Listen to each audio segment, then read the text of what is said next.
Thank you for spending a midsummer midweek moment with WPT. But first, a word from our sponsor. Hello, WPT. We are excited to partner with you in providing quality benefits at lower prices. We are thrilled to introduce a new program that will complement your current health coverage. It has a direct effect on reducing healthcare spending with a proven return on investment. We have found this program is excellent at attracting and retaining quality employees while helping to drive better health outcomes. And the cost of the plan builds out at no cost to you. We're excited to present this opportunity to the members of WPT Incorporated. Security Plus LLC has been reducing the cost of employee benefits across the country for decades, and we'd like to add you to that growing list of satisfied customers.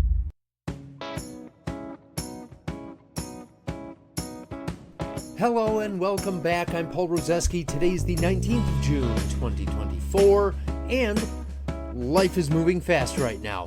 Not looking too much further ahead because my vision isn't seeing beyond the heat dome right now. Yesterday was Lightning Safety Awareness Day, so now you're aware, check. Today is the anniversary of slaves in the U.S. being officially emancipated and inspired Juneteenth being established and celebrated today.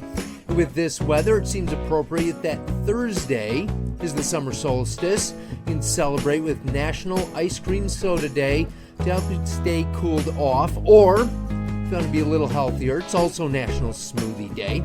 Either way, celebrate responsibly. And let's jump into some news together. So we'll start off quick with one of the elephants in the room since we are 5 months away from the November elections. Wisconsin is every bit of the battleground state because we are not only getting Trump and Biden visits, but yesterday alone, we also had appearances from Vivek Ramaswamy on the right and Michigan Governor Gretchen Whitmer on the left. New attack ads are being released on a weekly basis, and we are in store for 5 months of a political heat dome. In other news, but on a related topic, I looked at the most recent visits for Biden and Trump. Biden's press conference at the new Microsoft data center when he visited a little while ago, and Trump's political rally yesterday. At Biden's event, we heard from him, the Microsoft CEO, and an introduction from the Racine police chief. At the Trump rally, we had Trump, we had Vivek, Eric Hovde, Tommy Thompson, Brian Stiles, and Scott Walker. The list on both sides didn't have a single female voice. The left, however, has sprinkled in other events for Jill Biden and Kamala Harris, nationally recognized names, and Gretchen Whitmer, governor of Michigan, who is a Tier 2 voice. It will remain to be seen if the right starts working in nationally recognized names like Riley Gaines or Marjorie Taylor Greene, or even Tier 2 voices like Kim Reynolds, the governor of Iowa. It will be interesting to watch if or when that starts to happen. In other news, the Wisconsin Supreme Court has again put the concerns of taxpayers as a high priority. They accepted something called a petition for an original action, which means they will immediately hear a case instead of it slowly slogging through all of the layers of lower courts. A pair of taxpayers are challenging Governor Evers' partial veto of an increase in school funding. Instead of that increase happening every year until 2025, the increase would last every year until 24-25, which is why it's been called the 400-year veto or Governor Evers' 400-year property tax increase.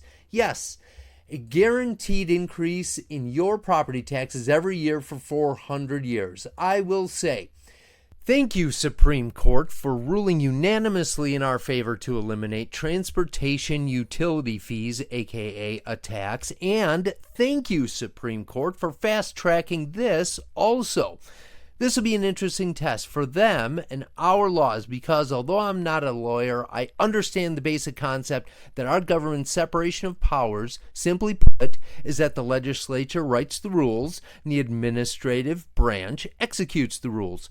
And when I say rules, it's the laws and the budget. The administrative branch is tasked with carrying out the business of government based on the parameters given by the legislature.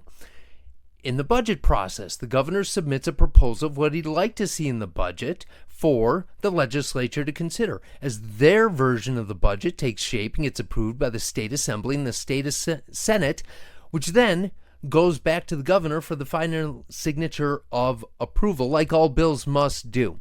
The governor can either then sign it into law, partially veto provisions of the bill, taking things out, or veto the bill entirely. In this case, the governor's veto created something entirely and uniquely new without needing any checks and balances approval before he could sign it, and it became a binding law.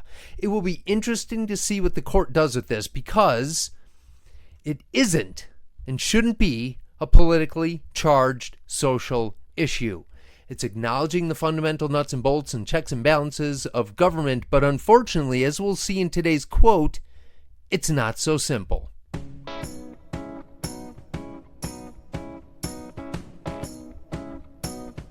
You're probably wondering what exactly I mean by that.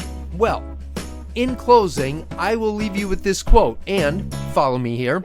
I am quoting the Wisconsin Supreme Court when they quoted the U.S. Supreme Court, when they said this, quote, "The separation of powers doctrine was never intended to be strict and absolute. Rather, the doctrine envisions a system of, quote, separateness but interdependence, autonomy but reciprocity," unquote. This subtle balance of shared powers, coupled with the sparring demarcation of exclusive powers, has enabled a deliberately unwieldy system of government to endure successfully for 150 years. Final unquote. Little bit of a tongue twister. So, if the separation of powers has a gray area, did Governor Evers push the limits a step too far? Sometimes you just have to use the eyeball test, and to me, this one quacks like a duck and walks like a duck, period. Have a great second half of your weekend. As always, thanks for listening. Wisconsin Property Taxpayers, Inc. is a nonpartisan membership organization consisting of thousands of small business, farm, and homeowner members in every scorched corner of this state. Founded in 1985, the organization is committed to providing its members with up-to-date information, legislative advocacy, and exclusive cost-saving benefits. Find out how to join at WPTOnline.org/join.